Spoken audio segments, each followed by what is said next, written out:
Why the Vedas do not worship words, but sound itself. Before language was born, something was already listening. Before meaning existed, something was already vibrating. Before humanity learned to speak, existence was already singing. The Vedas did not emerge from thought. They did not arise from philosophy. And this single fact changes everything about how they must be understood. The greatest misunderstanding about the Vedas is the belief that they are scriptures made of words. They are not. They are maps of sound. They are technologies of vibration. They are records of how consciousness interacts with reality before language interferes. The Vedas do not worship words. They bypass them entirely. The modern obsession with words. We define ourselves in words. We argue using words. We build identities, ideologies, and entire civilizations out of carefully arranged symbols. Words feel powerful, but words are not truth. They are approximations. A word is a symbol pointing toward an experience, not the experience itself. The word fire does not burn. The word water does not quench thirst. The word love does not dissolve loneliness. Yet humanity confuses description with reality. The Vedic seers saw this trap long before psychology named it. That is why the Vedas never centered themselves around meaning. They centered themselves around sound.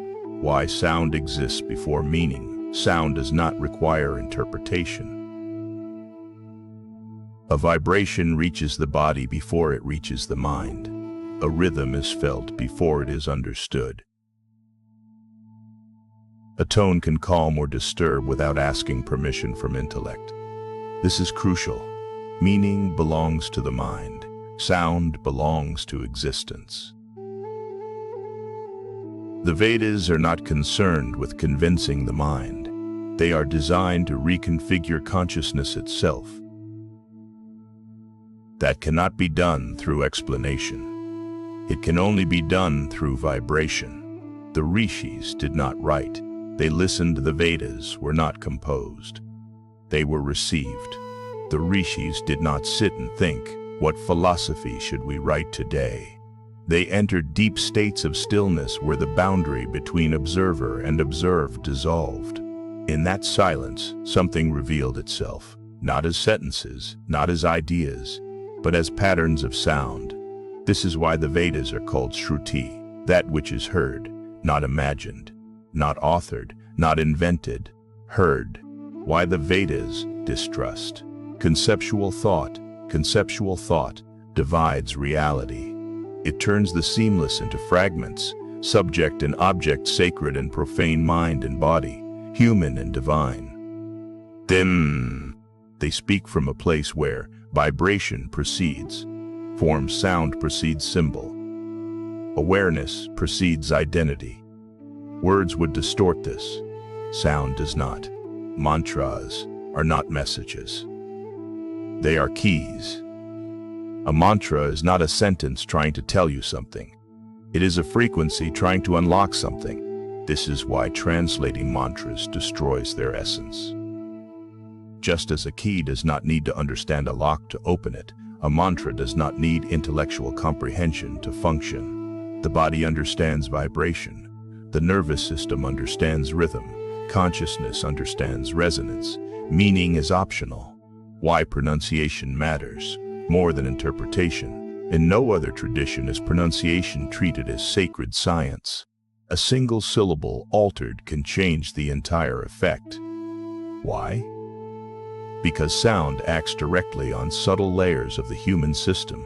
The Vedic seers understood something modern science is only beginning to rediscover.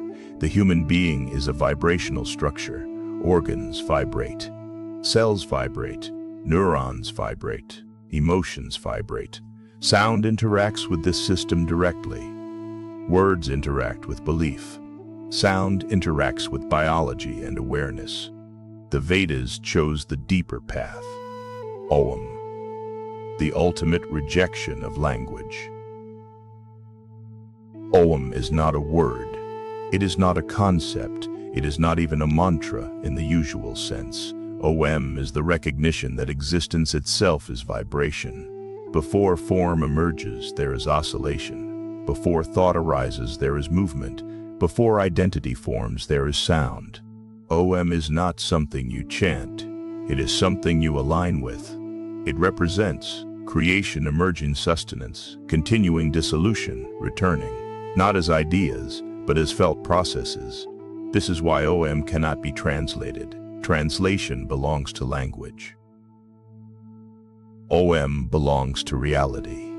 Why the Vedas avoid narrative and storytelling? Stories are powerful, but they bind the mind to imagery. The Vedas intentionally avoid elaborate narratives. They do not want you to imagine. They want you to tune. A story captures attention. A sound restructures perception. The Vedas were not interested in entertainment. They were interested in transformation. The psychological trap of word worship. When words become sacred, dogma is born. People defend interpretations. They fight over translations. Truth becomes property. The Vedas avoid this trap by refusing to anchor themselves in meaning. You cannot argue with vibration. You can only experience it. This made the Vedas knowable, centralized, incorruptible. No priest could monopolize sound. No authority could claim exclusive interpretation. Sound as the bridge between matter and consciousness. Sound is unique. It is invisible, yet physical. Formless, yet measurable. Intangible, yet powerful. It exists exactly at the boundary between the seen and the unseen, the material and the subtle, the physical and the psychological. The Vedas operate at this boundary. That is why they are not philosophy. They are interface technology. Why reading the Vedas misses the point? Reading engages the intellect. The Vedas were designed to engage the entire being. That is why they were memorized, not written. They were chanted, not studied. They were embodied, not analyzed. The rishis knew that once text replaces sound, depth is lost. Writing freezes vibration. Sound keeps it alive. The body as the true scripture. The Vedas assume something radical. The human body is already prepared to receive truth. Sound awakens what is already there. Words attempt to install something new. The Vedas do not add knowledge. They remove interference. They strip away mental noise so perception becomes clear. Why?